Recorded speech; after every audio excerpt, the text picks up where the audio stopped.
So here we are in early to mid-November of 2025. We have officially less than one full month to go until Metroid Prime 4 Beyond finally releases on the Nintendo Switch and the Nintendo Switch 2. This is the moment we have been waiting for. It is the moment I have been counting down to and covering for 8 years. This game, the fourth Metroid Prime game, it is so close. Now, of the many talking points that have surrounded this game since it was announced, and especially over the course of this past year, since we officially saw the game in 2024, then it was confirmed to be cross-generation coming to the Nintendo Switch 2, and the trailers, and the treehouse footage, and the Viola bike, and all the things we've seen up until today, right now. One of those many talking points has been, will there be a barrier for new players to want to pick up and try and purchase and play Metroid Prime 4 simply because it is Metroid Prime Part 4. The number 4 is in the title, and that means that, by definition, there's probably a lot of people that didn't play all or any of the prior Metroid Prime games. We're not talking about the series at large, of course, the 2D numbered games and all that stuff, which of course are also amazing. We're just talking about the Metroid Prime Trilogy now leading into a fourth game. Now, I think that this is a worthy point for a lot of people to make and to bring up, and I think that there's a worthy conversation to have around it. Because being Part 4, sure, maybe that does mean that some people might feel, we'll say, a little too intimidated to jump into the fourth game, being concerned about what did they maybe miss from the prior games. Not to mention, a lot of people have certainly played the original Metroid Prime, whether it was on the GameCube, the Wii Trilogy version, or even Metroid Prime Remastered on the original Switch, but less people played Metroid Prime 2 and less people played Metroid Prime 3, even though all three games are amazing. So what I want to do in this video is present a case to you, to the people, and to maybe some of the Metroid newcomers and the people who haven't played prior Metroid games or Metroid Prime games, but are very much interested in wanting to play Metroid Prime 4, but also maybe nervous about missing the prior story, so maybe they're telling themselves, I'm going to wait and just not worry about Prime 4 because I don't know them. So what I want to do is have a conversation, and like I said, present the case on why Metroid Prime 4 will actually be a great starting point for new players, based on the story that is told and concluded in the Metroid Prime trilogy, Metroid Primes 1, 2, and 3, and how everything we know and understand about Prime 4, based on what we've seen so far, is clearly showing us the beginning of a new story. Now, it should also be noted that, of course, there are elements and maybe tiny plot points or characters and enemies that originated from prior games. The original 3 Prime games, Metroid Prime Hunters, of course, with Sylux being a part of it, the ending of Prime 3, all of that stuff. Yes, there are things that prior players of Metroid games will certainly know and get out of the experience of Prime 4, but I feel very confident saying, again, with everything Nintendo has showed us so far, that Prime 4, it's going to be very comfortable and easy for new players to jump into this game, and so I don't think everyone should be concerned about being confused by jumping into Prime 4, and I don't think folks and newcomers should be intimidated by the number 4 being a part of this game's title. So what I'm going to do is a very quick and very surface level breakdown of the general story and plot of the original 3 Metroid Prime games, and I mean very surface level because I don't want this video to be very long. It's going to be kind of spoilery, but also not spoilery at the same time, so that I can help everyone understand, and newcomers, because I don't want newcomers to feel like I don't want to watch this and have the whole trilogy spoiled. That's not really what I'm doing here. I want this to be a showcase on how the story of Prime Trilogy actually begins and ends and wraps itself up. And while this is Prime number 4, and it's a sequel to that trilogy, it also is a new point, and the story of the first 3 Prime games did have, in my opinion, a definitive, narrative, cathartic ending. So that, again, people can be less concerned about missing the story of the first 3 games, thinking that Prime 4 is going to be a very confusing, weird story for them to jump into. You're not jumping into the middle of something with Prime 4, you're jumping into something brand new. And so again, don't be too concerned about major spoilers because this is very short, quick, and surface level. And also, do me a favor, guys, I never ask you guys to do these things. Share this video if you can. I don't want you to share this video for my sake, for Rob and Rule of Two Review and my YouTube channel, because I don't even know how much longer I'll be doing YouTube after I've played Metroid Prime 4 and covered it in a few videos. So this isn't for my game. This is for the sake of the game. This is for Metroid Prime 4, so that I can help spread the message on what I, as a Metroid superfan, believe represents a starting point for a new story, so that people don't need to be concerned about the game. So I want the content and the messaging of this video to get to more people. I don't want my subscribers and my video likes or whatever revenue I get from my videos to grow. Just the interest in Metroid Prime 4. So hopefully if you guys like and agree with what I say here, maybe you'll share it and get it out to more eyes and more new Metroid players as possible. So let's talk about the original 3 Metroid Prime games, the Prime Trilogy, Primes 1, 2, and 3. Very surface level. Let's summarize what happens and how it actually reaches its own narrative ending. In the original Metroid Prime game, Samus lands on the planet Talon 4. It is a planet that is introducing us to the Chozo race, who no longer live on the planet, but used to live on the planet, had since vacated. We actually meet some Chozo characters in Metroid Dread, which released in 2021. It was very, very cool. And the general story and conceit of Metroid Prime is that there has been a meteor that landed, crashed into Talon 4, and it started to release this energy and this source of power known as Phazon onto the planet, and was essentially corrupting the planet. This is the introduction of Phazon. It's also, like I said, the introduction of the idea of the Chozo race.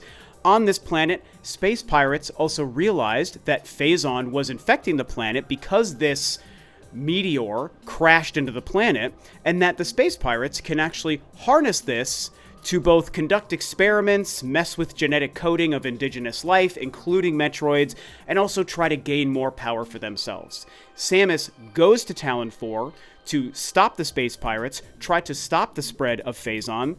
In the process, ends up unlocking many secrets of the Chozo race, which of course way later in the canon of all things Metroid we learn very much, without spoiling even Metroid Dread and other games, Samus has her own relation to the Chozo race, I'll say that. And so she fights her way through the journey of Metroid Prime on Talon 4, defeats many bosses, defeats many space pirates, again unlocks secrets and elements of the Chozo race. She fights and defeats Meta Ridley, and then she fights and defeats Metroid Prime. Yes, the final boss of the game Metroid Prime is Metroid Prime, which is essentially becomes the source of Phazon spreading throughout the planet, and it's a Metroid that has been so unbelievably overwhelmingly inflicted by Phazon that it's basically this giant Phazon creating monster.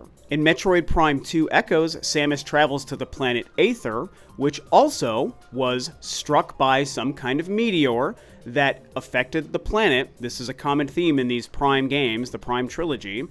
And on planet Aether, it turns out that this meteor crashing into the planet actually split the planet in two, so that there is now a light version and a dark version of planet Aether. She travels there because there was a lost Galactic Federation ship and troops that had also previously landed on the planet. She goes there to investigate. She ends up coming across an indigenous species to the planet Aether called the Luminoth. And there she is informed about the dark version of Aether that was created. There's an evil indigenous race of beings to Dark Aether called the Ing, and Samus needs to travel the planet, solve the mysteries, defeat the Ing, and try to bring Aether back into one, defeating the version of Dark Aether and making it just Light Aether, which is essentially just normal Aether. Now, a big and important element of Metroid Prime 2 Echoes is the fact that Dark Samus was actually created as a result of her battle with Metroid Prime at the end of the original Metroid Prime. So suddenly, there's also this dark Phazon-infused anti-Samus running around the planet. She has to confront this new Dark Samus, defeat this new Dark Samus, while also trying to save the planet Aether. Metroid Prime 3 Corruption is unique in a few ways, one of them being that there are multiple other bounty hunters alongside Samus that are part of the story, and it's also the only of the 3 console Metroid Prime games where Samus doesn't just land on one planet, she actually travels to multiple planets throughout the journey. Ultimately, near the beginning of the game, Samus and the other 3 bounty hunters are sent by the Galactic Federation to essentially confront Dark Samus on the planet Norian. And at the end of this initial battle, again in the opening 30 minutes or hour or so of that game, they lose a battle with Dark Samus because Dark Samus did not officially die in Metroid Prime 2. She is back in Metroid Prime 3, obviously partly made up of Phazon and Phazon energy. And through this loss to Dark Samus at the beginning of the game, Samus, along with the other hunters, are affected by and even corrupted by Phazon. So part of her journey throughout that game, while traveling to these other planets and trying to hunt down the other bounty hunters that themselves have been inflicted by Phazon, she's also trying to battle her own Phazon corruption that grows and spreads throughout the journey each time she defeats a new boss, and she's trying to stop the spread of Phazon that is also being sent out to multiple other planets throughout that game. And we learn across all three games and the whole story that the planet of Phase is the source of Phazon and has been sending out these Leviathans, these meteors to different planets like Talon 4, like Aether, like the planets that you visit in Metroid Prime 3, and spreading its Phazon that way. So Samus has to not become corrupted by Phazon. She ends up fighting and defeating another final version of Dark Samus. She goes to the planet Phase to do so, essentially destroying the planet Phase, defeating Dark Samus forever, and as far as we know, destroying all Phazon left in the galaxy. So essentially, the elevator pitch of everything I just explained is that in the Metroid Prime Trilogy 1, 2, and 3, we're introduced to the Chozo, right, which has since gone on to be bigger lore within the series, even outside the Prime games. So we're introduced to the Chozo, but more importantly, we're introduced to Phazon, and we're introduced to Dark Samus. And by the end of this trilogy, Phazon and Dark Samus have been eliminated. Unless the writers want to pull a magic trick out of their hat and say, oh, it turns out they weren't gone forever, which of course any writer of any story, movie, video game, whatever can do at any time. But let's take that part out of it. When you look at those three games, the story I just laid out to you is essentially wrapped up and concluded. Phazon and Planet Phase are eliminated. Dark Samus is defeated forever. They are no more. And so, you know what that means? That means that it's the perfect time and the perfect opportunity to make a fourth Metroid Prime that has nothing to do with Phazon, nothing to do with Dark Samus, nothing even theoretically to do with Metroid Prime, the entity defeated in the first game that, yes, went on to become a version of Dark Samus, but all of that stuff is wrapped up, concluded, and in the past. So sure, Metroid Prime 4 is number 4, but it's actually the introduction of a whole new story. We're going to a new planet, Vuros. We're dealing with a new threat and enemy in Sylux. And yes, Sylux was introduced in other Metroid Prime spin-off games. I'll touch on that in a second. But it's all new. It's a new threat. It's a new plight. We don't know much about this artifact that seems to be at the center of the story and the conflict in Metroid Prime 4. We don't know much about Sylux's true goals other than a vendetta against Samus and the Galactic Federation. Seems like the artifact is maybe set up by accident, which starts transporting Samus and maybe everyone on planet Tanimar to planet Vuros, or maybe even to different points in time. And everything story-wise that we have seen and been able to glean from all the footage we've seen from Metroid Prime 4 so far, like I said in the beginning, is so totally unrelated to the first three games, especially knowing the end of Prime 3 results in the destruction of Phazon and Dark Samus. I'm telling you guys, Metroid Prime 4, it's a new game, it's a new story, it'll be a great place to start your Metroid Prime adventure. Now, of course, as I said, there are elements and there are DNA components to everything that makes up Prime and Metroid that are going to be a part of this game, whether it's the gameplay, the graphics, or even Sylux as an enemy. Other Metroid Prime games I didn't talk about when discussing the trilogy itself are Metroid Prime Hunters and Metroid Prime Federation Force. These are two games that also, if you know them, sure, they would benefit a little bit of your experience of Prime 4, but they're also not essential playing in order to jump into Prime 4, I can guarantee you.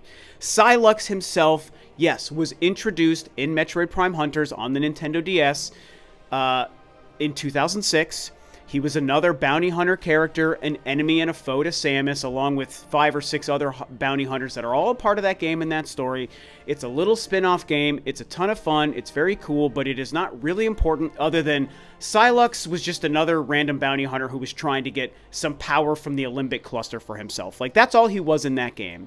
Then, at the end of Metroid Prime 3, yes, if you get the ultimate ending, even though that story ends with Phazon and Dark Samus and all that, you do see Psylocke and his ship chasing after Samus's gunship at the very end before credits roll. Okay, so that happens. They gave us a tease about a future story, but that's all we get. It's not important to that story of games truly.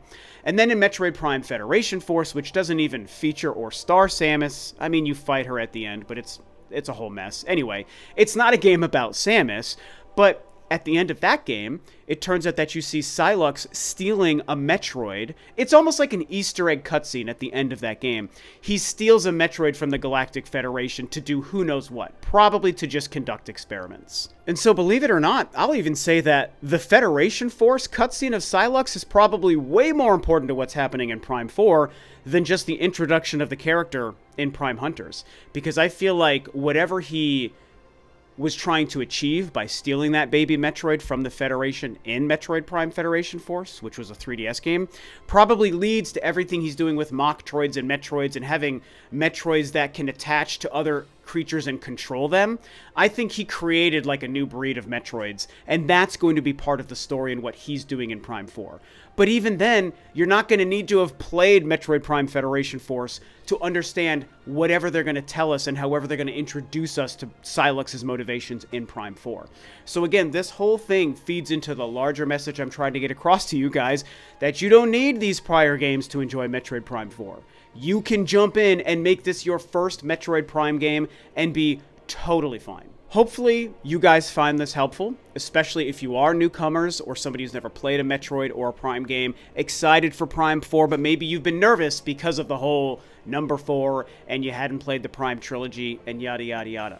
I hope that this helps. I know I gave you some insight into what happens into the first 3 games. I tried to stay very surface level. There's tons of nuance and elements that I didn't even cover, trying to stay surface level. So more than anything, I'm hoping the new players feel comfortable. And if this video helps, then great. Job achieved. That's what I'm hoping to be able to do with this video and this conversation. So thank you guys for watching and listening. Let me know if this video was helpful to you or not. Again, please share it around, not for my sake, but for the benefit of Metroid Prime 4 itself, and only that. Thanks again for watching, guys, and I will see you next time.